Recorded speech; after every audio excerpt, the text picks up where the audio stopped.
صلاۃ والسلام علیکہ یا رسول اللہ وعلی آلکہ و صحابکہ یا حبیب اللہ۔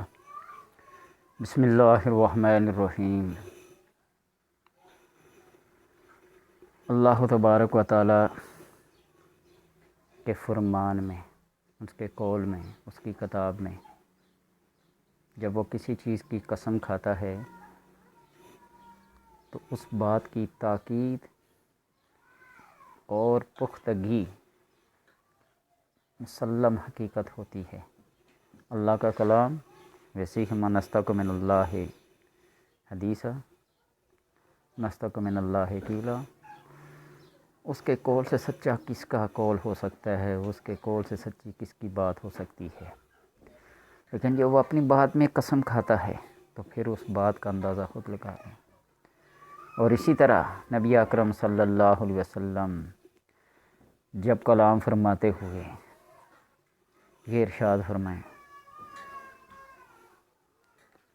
قسم ہے اس ذات کی جس کے قبضہ قدرت میں جان محمد ہے صلی اللہ علیہ وسلم، تو اس بات کی حقیقت کا اندازہ آپ خود لگا لیں کہ کتنی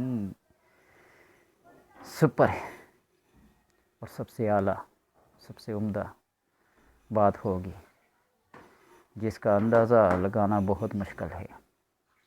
بات کہنے کا مقصد، کرنے کا مقصد یہ ہے کہ جب والذی نفسی بیدہ، قسم ہے اس ذات کی جس کے ہاتھ میں میری جان ہے، جب بندہ لا علاج بیماریوں سے، مصیبتوں سے، آزمائشوں سے تنگ آ جاتا ہے تو میں اکثر کہا کرتا ہوں کہ اس کے پاس صرف مصلی اور تسبیح باقی رہ جاتی ہے۔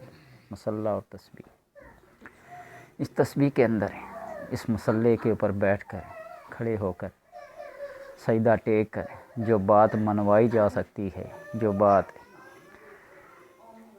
کہی جا سکتی ہے، اس کا اندازہ آپ خود لگا سکتے ہیں۔ نبی اکرم صلی اللہ علیہ وسلم کا فرمان ہے، جب پریشان ہو جاؤ، مصیبتوں تکلیفوں میں آ جاؤ، وضو کر کے اللہ کے حضور 2 نفل پڑھو، سجدہ ٹیک دو اس کی بارگاہ میں، اور پھر وہ اپنی ساری الٹی سیدھی تقدیروں کو سیدھا کروا لو۔ ٹھیک ہے، کہنے کا مقصد یہ ہے، نبی اکرم صلی اللہ علیہ وسلم نے قسم کھا کر فرمایا، قسم ہے اس ذات کی جس کے قبضہ قدرت میں میری جان ہے، یعنی جان محمد صلی اللہ علیہ وسلم۔ جو شخص بارش کے پانی پہ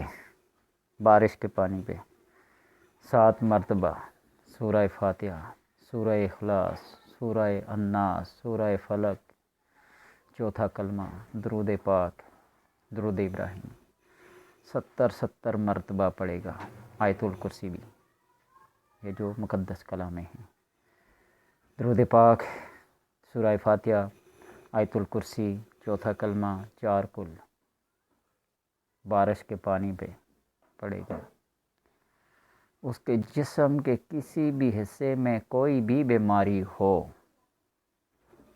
اس کا ذرہ بھی باقی نہیں رہتا۔ 7 دن نہار منہ یہ پانی پیے۔ پھر اندازہ لگائے کہ اللہ کی اس کلام میں اور نبی اکرم صلی اللہ علیہ وسلم کی اس حدیث میں کتنی طاقت ہے، کتنی عظمت ہے، کتنی حکمت ہے۔ بارش کے پانی پہ 70 مرتبہ یہ کلامیں پڑھ کے دم کر کے پیتا جائے، پھر ڈاکٹروں، حکیموں، طبیبوں سے اپنی جان چھڑاتا جائے۔ اور داناؤں کا قول ہے نا کہ ڈاکٹروں اور حکیموں کے پاس پیسہ لگانے سے، ڈاکٹروں اور حکیموں کے پاس پیسہ لگانے سے بہتر ہے کہ تم وہی پیسہ صدقہ کر دو، خیرات کر دو۔ جب صدقہ اور خیرات کرو گے تو حکیموں اور ڈاکٹروں کے پاس وہ پیسہ نہیں جائے گا، وہ غریب محتاج کے ہاتھ میں جانے سے پہلے اللہ کے ہاتھ میں جاتا ہے۔ مجھے اپنے ایک بہترین عظیم الشان میرے خالہ کے بیٹے پیر علاء الدین صدیقی، رشتہ ظاہر ہے نہیں کیا کرتا لیکن اتفاقاً زبان سے نکل گیا، ان کی ایک بات کو میں نے سنا، اور جب سے سنا، جب بھی میں کوئی صدقہ اور خیرات کرنے کی ہمت تو نہیں. روپیہ 2 روپے 10 روپے جس کو دیتا ہوں اس غریب محتاج کو غریب محتاج نہیں سمجھتا, وہ اللہ کا عظیم انسان سمجھ کے اس کے ہاتھ سے ہاتھ ضرور ملاتا ہوں. انہوں نے ایک واقعہ سنایا. ایک شخص پرانے دور کا ہاتھوں کے درد میں مبتلا تھا, کوئی چیز ادھر سے ادھر اٹھا کے نہیں رکھ سکتا تھا, اور ہمیشہ دعا مانگتا تھا کہ یا اللہ نبی اکرم صلی اللہ علیہ وسلم کی زیارت نصیب فرما, میں ان سے ملوں اور ان سے ہاتھ ملا کے اپنے چہرے پہ ملوں, ہاتھوں سے ہاتھ ملاؤں تو میرے جان پڑ جائے. اتفاقاً ایک دن اس کو اپنے نصیبوں نے ساتھ دے دیا, نصیب جاگے, آپ کا دیدار ہوا. عرض کیا یا رسول اللہ اس مرض میں مبتلا. میں فرمایا تمہارا پڑوسی وہ تاجر جانتا اس کو؟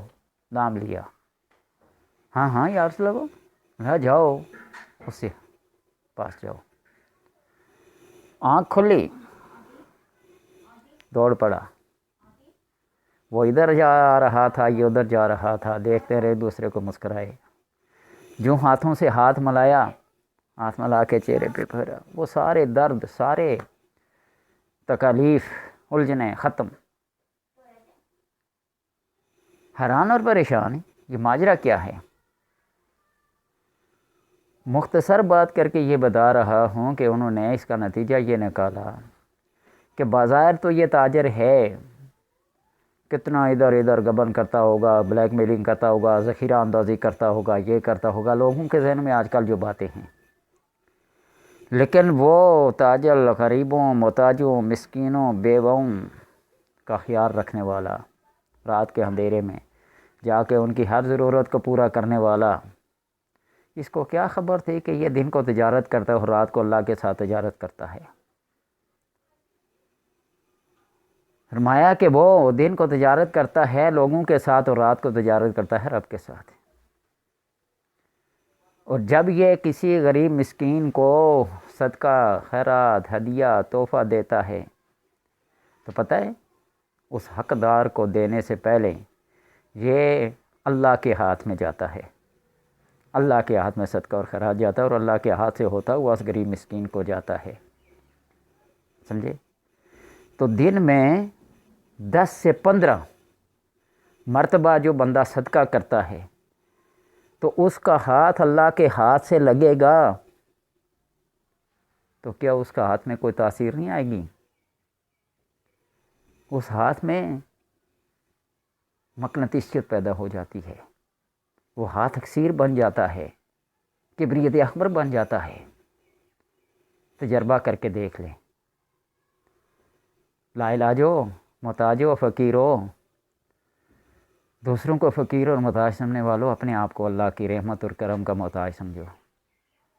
اور یہ بات آزما کے دیکھو کہ صدقہ اور خیرات جب کرو گے تو فقیر, غریب, مسکین, یتیم کے ہاتھ ساتھ ملاؤ, اور پھر اس ہاتھ کی تاثیر دیکھو اپنے ہاتھ میں, اس لیے کہ وہ صدقہ اور خیرات پر اللہ کے ہاتھ میں جاتا ہے. گویا کہ تمہارا ہاتھ اللہ کے ہاتھ کے ساتھ مل رہا ہے.